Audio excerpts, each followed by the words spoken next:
I remember thinking it's science fiction, it doesn't matter what I do. I wore these very high hooker boots. At 75, Sigourney Weaver is Hollywood royalty, a sci-fi legend, an Oscar nominee, and a force no one dares to ignore. But behind that fierce Ripley persona and unforgettable performances lies a side of Sigourney the public rarely sees.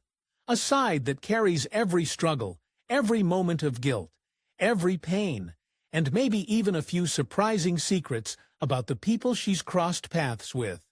Let's get right into it. The icon who almost made Sigourney Weaver quit acting. It's almost impossible to picture Sigourney Weaver doubting herself. After all, she's Ripley, the woman who blew aliens out of airlocks, faced down ghosts with a proton pack, and brought heart to massive epics like Avatar. She's worked with everyone from James Cameron to Roman Polanski, and even at 75, she's still going strong. But once upon a time, long before Hollywood took notice, Sigourney nearly gave up acting altogether. And oddly enough, it all began in the halls of Yale, because of another future icon. In the early 1970s, Sigourney Weaver was just Susan Alexandra Weaver, a tall, striking 20-something student at Yale School of Drama, trying to find her place. She stood over 6 feet tall and towered over most of her classmates, both literally and, at times, emotionally. That physical presence would later become a signature strength. But back then, it made her feel awkward. She was cast out of place.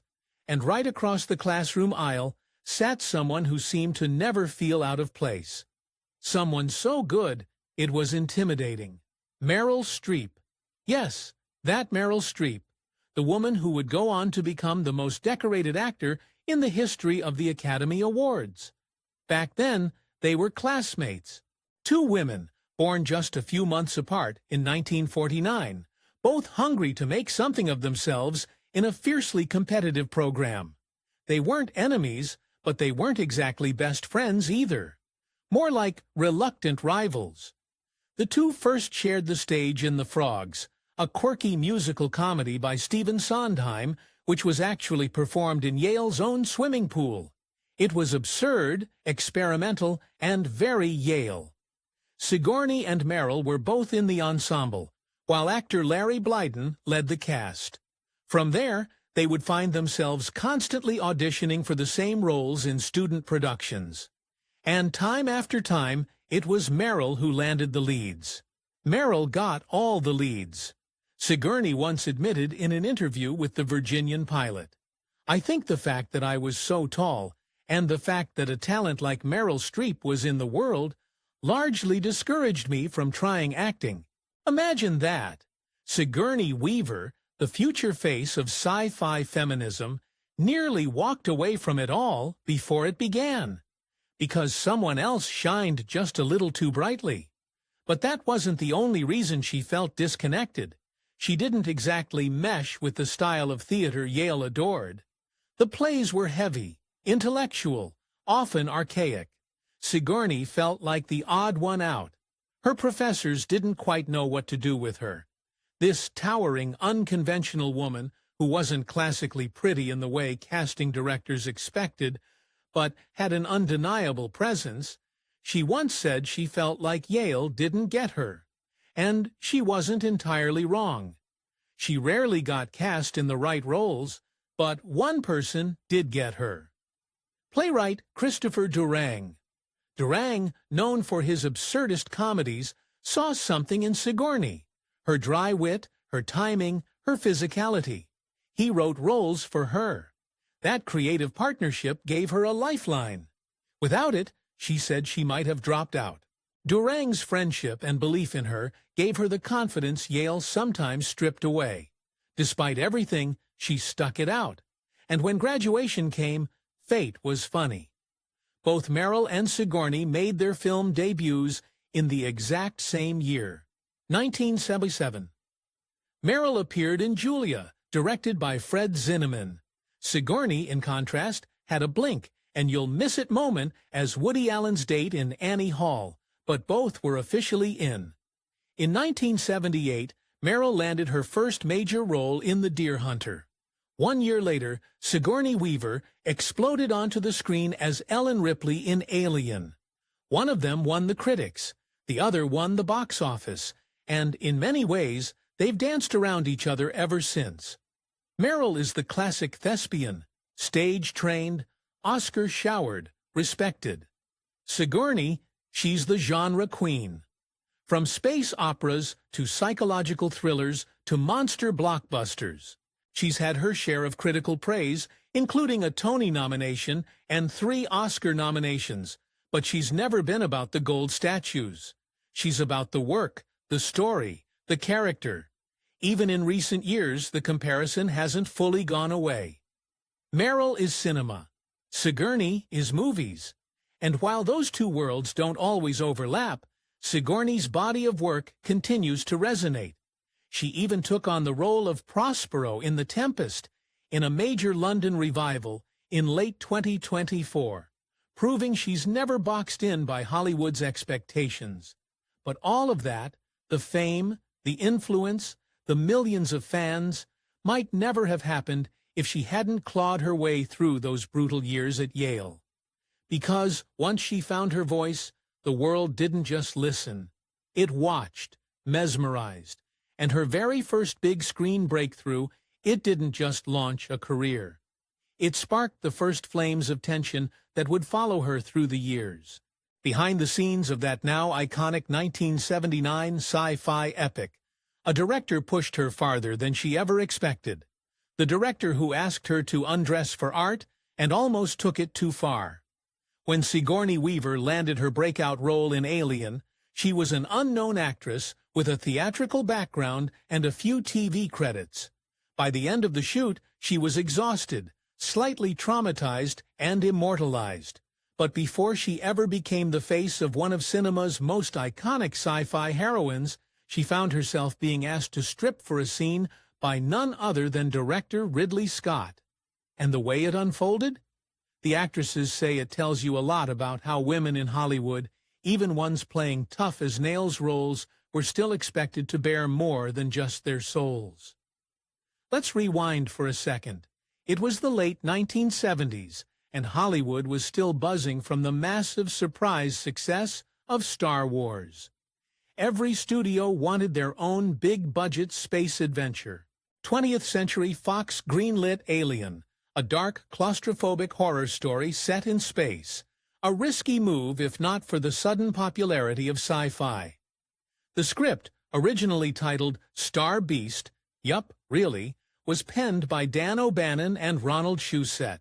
It wasn't until O'Bannon noticed the word alien kept popping up that they landed on the much simpler, creepier title. One word would go on to become the name of one of the most unsettling creatures ever seen on screen. But none of this would have worked without the right Ripley. The lead role, Ellen Ripley, wasn't even written for a woman.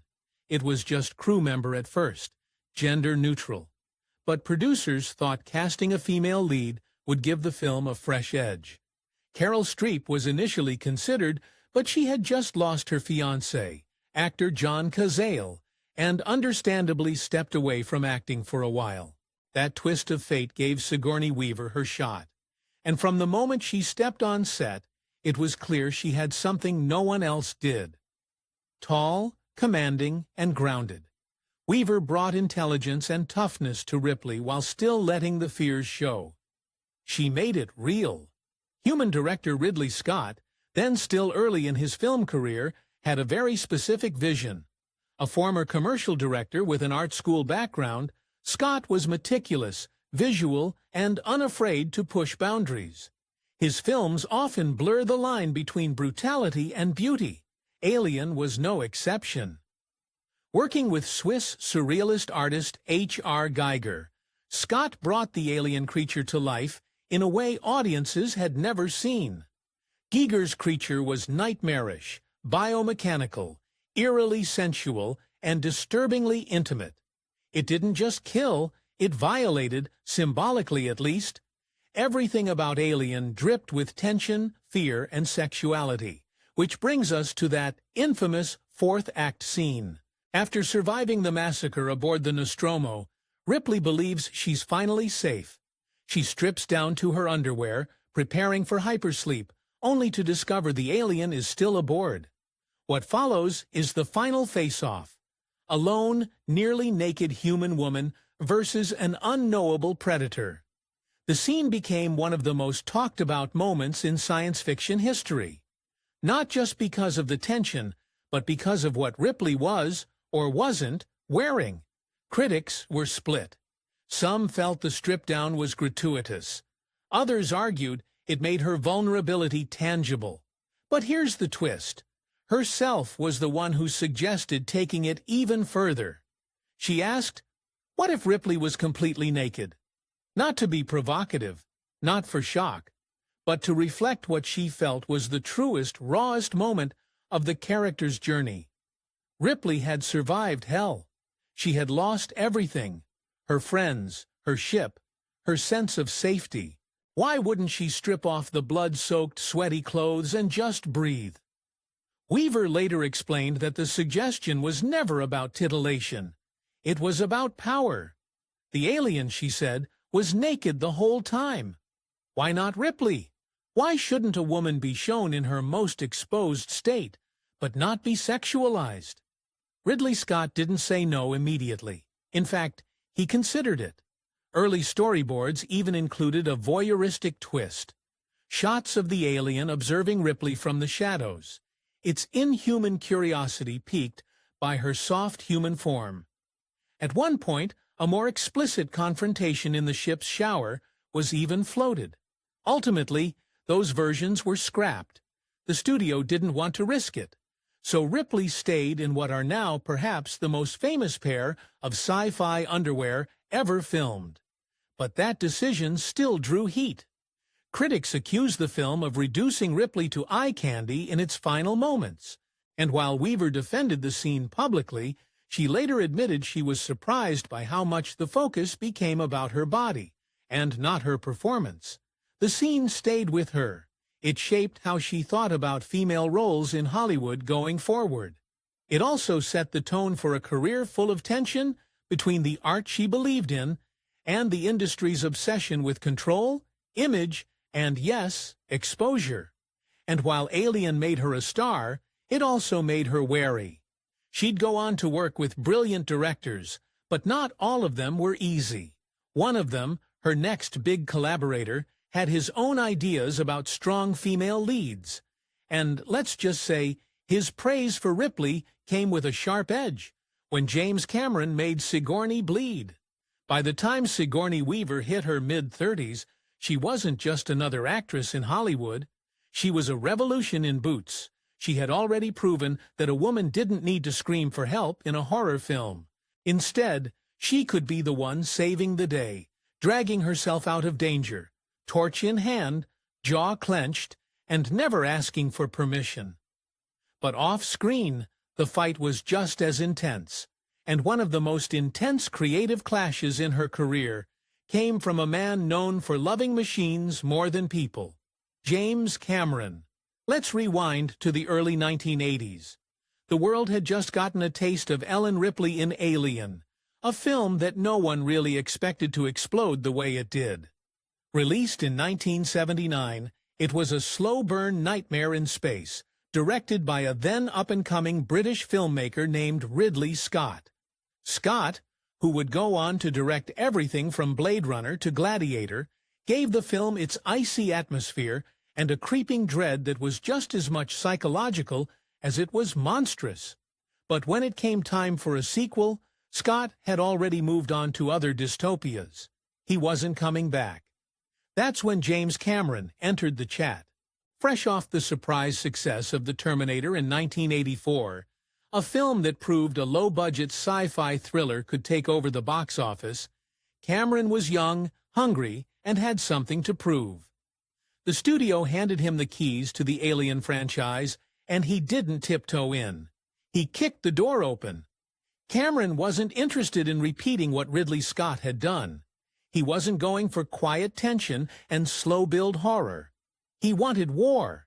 He pitched Aliens as a battle movie. Platoon in space. Loud, explosive, military-driven. But there was one thing he knew he couldn't change: Ripley. Without Sigourney Weaver, there would be no aliens. The problem? Weaver wasn't under contract, and she wasn't going to come cheap this time around. But once she read Cameron's script, something about it pulled her in. It wasn't just another monster movie, it was personal. In this version, Ripley wakes up after drifting in hypersleep for 57 years. Her only daughter has grown old and died while she was lost in space. That gut punch of loss hit hard. Then she finds Newt, the orphaned little girl, hiding in the wreckage of a colony wiped out by aliens. For Ripley, this becomes more than survival. It becomes a second chance at motherhood. Sigourney connected deeply with that arc. She once said that aliens gave her the rare opportunity to play a character who was both a fighter and a nurturer. Not just muscle, not just emotion, but both. That layered performance didn't just win hearts, it earned her an Academy Award nomination for Best Actress. Something almost unheard of for a sci-fi action role. But getting that performance out of her? That was a war of its own. James Cameron was a man of extremes. He didn't direct from the sidelines. He was in it. Every light cue, every gunfire sound effect, every bead of sweat, he micromanaged it all. That obsessive drive made him a visionary. But it also made him a nightmare to work with, especially if you weren't willing to bleed a little for the shot. And in Sigourney Weaver's case, that wasn't just a metaphor. There was one scene deep into the third act of Aliens that pushed her past her limit. Ripley, armed to the teeth, storms into the alien hive to rescue Newt. It's one of the most iconic sequences in sci-fi history.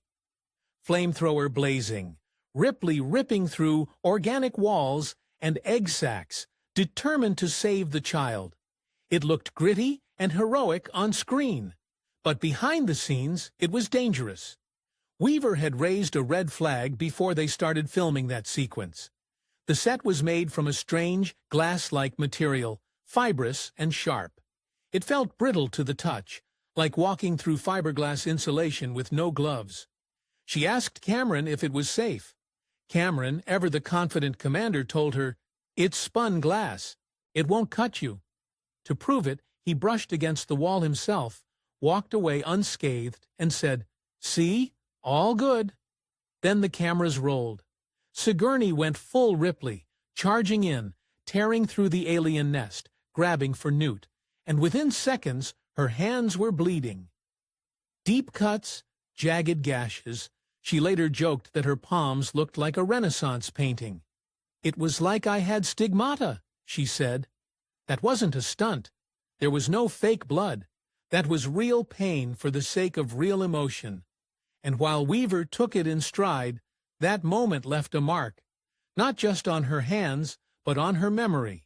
It was a perfect example of how far she was expected to go, how much she was expected to endure, just to make a scene feel authentic. This wasn't an isolated incident. The set of Aliens was notoriously intense. Cameron, known for his perfectionism, didn't like being questioned. He didn't suffer delays. And if you were falling behind, you were part of the problem. That kind of pressure cooked the entire cast and crew. Some folded. Others, like Sigourney, stood their ground, but not without bruises. She once said that working with Cameron was like being inside a pressure cooker. You come out transformed, but not always in a good way. The real story behind Sigourney Weaver's early years. Before the movie stardom, the Alien franchise, or her commanding presence on red carpets, Sigourney Weaver's life felt like a slow-motion tug-of-war between being seen and feeling invisible. Her path wasn't made for her. She had to clear it herself, one step at a time. And it all started long before any camera ever rolled. Born in October of 1949 in New York City, Sigourney entered the world as Susan Alexandra Weaver. On paper, it looked like she had a head start. Her father, Pat Weaver, was no ordinary dad. He was practically television royalty. As the president of NBC, He was the mastermind behind culture-shaping staples, like The Today Show and The Tonight Show. Her mother, Elizabeth Inglis, was a refined British actress with a Hollywood past, having appeared in early Hitchcock films like The 39 Steps. But if you think growing up in a media-savvy household meant she was handed a spotlight, you'd be wrong. Despite the glamour surrounding her family, Sigourney didn't feel glamorous. She felt out of place. Early photos show a lanky, shy girl who seemed half lost in her own limbs. By the time she was in her teens, she had shot up past 6 feet tall, an elegant height in theory, but in practice it made her the target of side eyes, whispers, and rejection. While other girls were getting asked to dances and shopping for prom dresses, Sigourney was trying to disappear into library books and oversized sweaters. She used humor to protect herself, but even that wore thin. It's no wonder she changed her name as a teenager. Susan just didn't fit anymore. She found Sigourney buried in the pages of The Great Gatsby. Not even the name of a main character, but something about it felt right. It sounded unusual, intellectual, maybe even a little defiant. It wasn't chosen to stand out. It was chosen because it felt like hers. That bold reinvention at such a young age said a lot about the girl, who deep down knew she didn't want to just be someone. She wanted to shape who that someone would be. Still, it wasn't easy.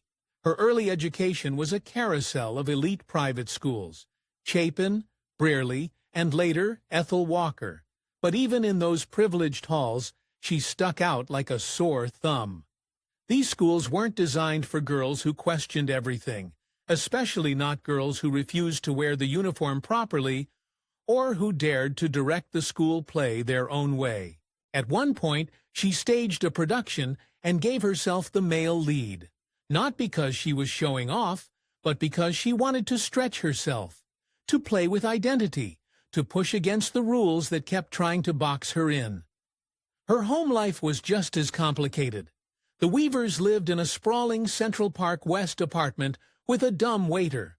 An odd little lift, meant for food or laundry. Sigourney used it to escape.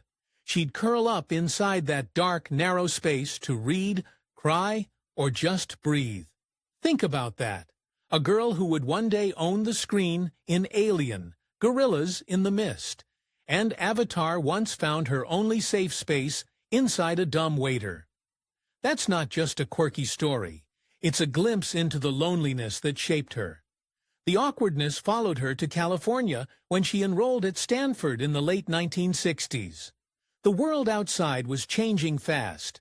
Civil rights marches, the Vietnam War, the women's liberation movement, and so was Sigourney. She majored in literature, not theater, but the pull of performance was impossible to ignore. Campus theater gave her a freedom she'd never felt before. For the first time, she wasn't being judged for her height, or her sharp features, or her offbeat sense of humor. She was being celebrated for them. At Stanford, she threw herself into absurdist comedies and experimental plays. In one unforgettable moment, she appeared in The Frogs by Aristophanes, wearing a full-body frog suit and hopping across the stage in exaggerated leaps. It was physical, strange, and completely liberating. It wasn't Hollywood glamour, but it gave her something far more valuable. The sense that she could fully inhabit her own skin, and that it could be powerful. But even then, acting didn't feel like a straight road. After Stanford, she still struggled with self-doubt. The glittering path into the film industry that people assumed she had because of her last name, it didn't exist. If anything, her famous father's connections made people suspicious of her. She had to prove she wasn't just some privileged kid playing dress-up. That meant working behind the scenes, literally. She took a job as a production assistant on educational documentaries.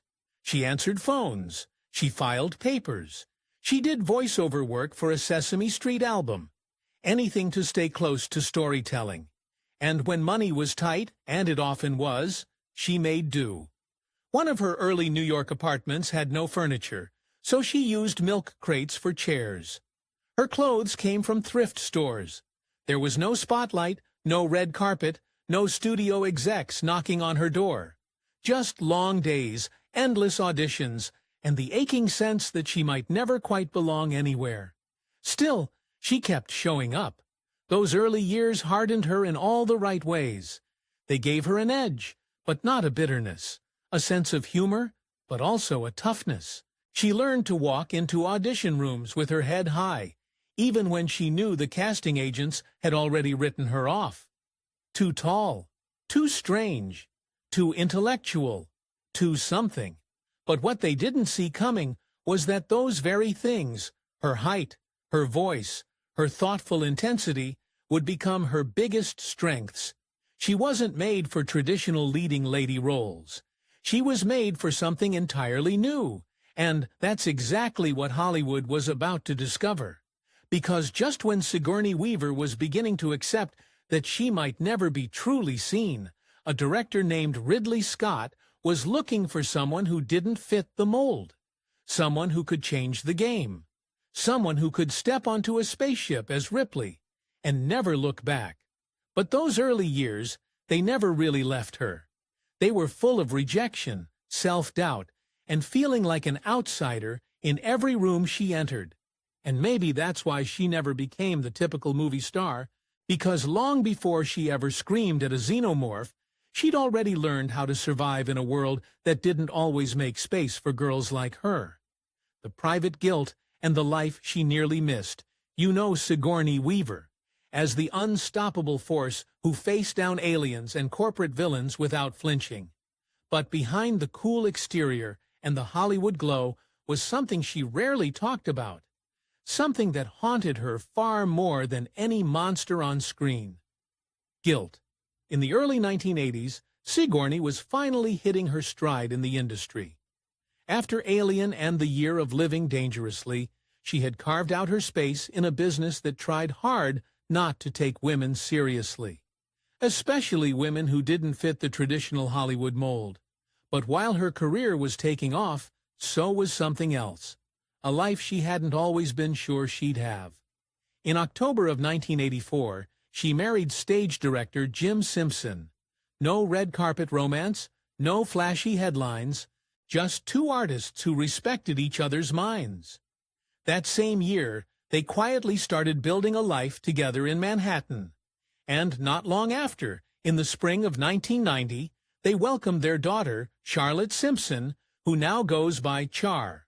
For someone like Sigourney, who had spent so much of her early life feeling like the odd one out, becoming a mother gave her something grounding, real. She once described it not as a transformation, but a recentering. But that sense of balance didn't last long. The truth was, her career never stopped asking for more of her, and she kept giving it. By the mid-90s, Sigourney and Jim co-founded the Flea Theater in Tribeca, a space meant to give emerging artists and experimental voices a place to be heard. It was a labor of love, built during a time when they were also trying to raise a child, juggle stage work, and chase major film roles. It looked poetic from the outside, but inside there were cracks. In a candid interview from 2010, Sigourney admitted something few celebrities ever say out loud. Going to New Zealand to make Avatar when Char was applying to colleges almost killed me, she confessed. That single line reveals everything. She didn't just miss a school recital or a soccer game. She missed the moment when her daughter was on the edge of her own life chapter. And Sigourney? She was on another continent. That guilt stayed with her. She said she went to therapy, not just to cope, but to understand why she kept making the same choice. Choosing work, even when it hurt. And she wasn't blaming the industry. She was holding the mirror up to herself. Even when Jim directed the 2002 film, The Guys, a quiet, emotional tribute to the firefighters lost in 9/11, Sigourney took the lead role. But more touching, Jim and Char played her character's husband and child. In a way, it was art trying to mend what reality had stretched thin. And yet, Despite the pain and the compromises, Sigourney never gave up on being present. Her daughter, now an author and a professor at Columbia's Digital Storytelling Lab, has spoken about how deeply supportive her mother always was, even from afar. Char didn't grow up with the picture-perfect sitcom mom. She grew up with something more complex and more honest. As for friendships, Sigourney found her tribe not in the plastic perfection of Hollywood circles, but in fellow women who knew what it meant to live in that in-between space of fame and real life. Jamie Lee Curtis, for instance, became one of her closest friends. In a moment of endearing honesty, Curtis once admitted she'd never actually watched Alien all the way through because it terrified her too much. That kind of friendship, rooted in laughter, shared vulnerability, and decades of mutual respect, was rare in their world, but real. She's also long been close with British actress Selina Cadell, known for her work in period dramas and for having a wicked sense of humor. Selina was one of those friends who stuck around not because of what Sigourney could do, but because of who she was when no one was watching. So yes, Sigourney's life was far from flawless. She built a career that demanded everything, and sometimes took more than she wanted to give. But she also built a family that, through all the distance and delay, still held together. A husband who collaborated instead of competed. A daughter who turned into an artist in her own right. And a group of friends who didn't need a movie premiere to show up. But don't think for a second that the guilt ever fully went away. Even now, at 75, when her name is secure in the history books and her characters are icons, there's still that small voice that wonders, what if I'd stayed home a little more?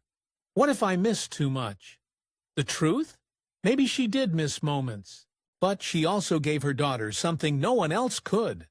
An example of what it means to be brave, to be honest, and to stand fully in your contradictions. Thanks for watching, fam. If you found this video compelling, be sure to like and subscribe to our channel. And if you're ready for more, click on the next video on your screen now. There's plenty more to explore.